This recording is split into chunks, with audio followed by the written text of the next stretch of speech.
In this presentation, we will try to understand how to dynamically allocate memory using realloc function. So let's get started. What is realloc, by the way?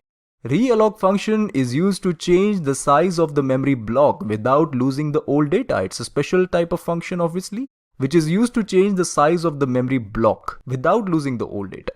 It is a built-in function, again declared in stdlib.h, and as the name itself suggests, that realloc, which means reallocation.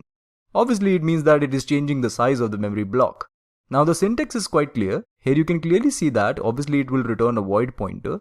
Apart from this, it requires two arguments. The first argument is the pointer to the previously allocated memory. It needs the pointer to the previously allocated memory, and obviously it also needs the new size. Now on failure, realloc returns null. Similar to the other functions, realloc also returns null. Let's consider one example here. Let's say we have a malloc function which allocates memory for one integer. Okay, here you can see size of integer has been specified here, which means it will allocate, let's say, 4 bytes, because we are assuming that size of integer is 4 bytes. So malloc will allocate 4 bytes in heap. Let's say somewhere in my code, I reallocate the memory. In this case, obviously the pointer to the previously allocated memory is required. And second argument is the new size. Here in this case, I want one more integer to be allocated. That is why I have to consider the previously allocated memory as well. Here in this case, I should specify 2 into size of integers. So the total memory which is available with me is of 8 bytes. So previously we have 4 bytes, now we have 8 bytes. This particular function will return an address and that will get stored within this ptr pointer. This is quite an interesting function, isn't that so? Let's consider some points related to it.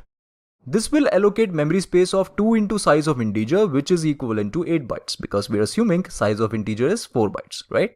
Also, this function moves the contents of the old block to a new block, and the data of the old block is not lost, let me tell you. This is interesting because this function is actually allocating new memory, but it is also taking care that old data should not be lost. So this function moves the contents of the old block to a new block, and the data of the old block is not lost.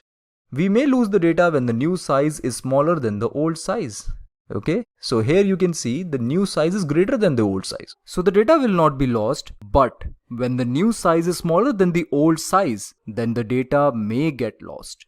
Apart from this, newly allocated bytes are uninitialized. The bytes which are allocated newly by this realloc function will not get initialized. Okay, we should initialize them. That should be very clear. Now, let's consider one programming example in order to cement this concept. Here you can see that we have a malloc function. Obviously, this malloc function is allocating 8 bytes of memory. You can see over here, this is 2 into size of integer. Again, the assumption is size of integer is 4 bytes, so total bytes allocated by this malloc is 8 bytes on the heap memory. This malloc function will also return the address of the first byte of the memory, which will get stored within this ptr pointer. We should check this also. If ptr is equal to null, then memory is not available, and we should exit from the program with exit failure status. Otherwise, we can continue. Here in this case, we are asking the user to enter the two numbers. Now with the help of realloc function, what we are trying to do here is, we are trying to allocate memory for 2 more integers. Here you can see the size specified over here is 4 into size of integer. Here we should note this very carefully, that we should keep the count of the previously allocated memory as well. Okay, that is why it has to be 4 into size of integer. We want 2 more integers. Previously we have the memory for 2 integers. Now we want 2 more integers. That's why I have to specify 4 into size of integer. Obviously, here in this case, ptr has to be passed, which means the pointer to the previously allocated memory.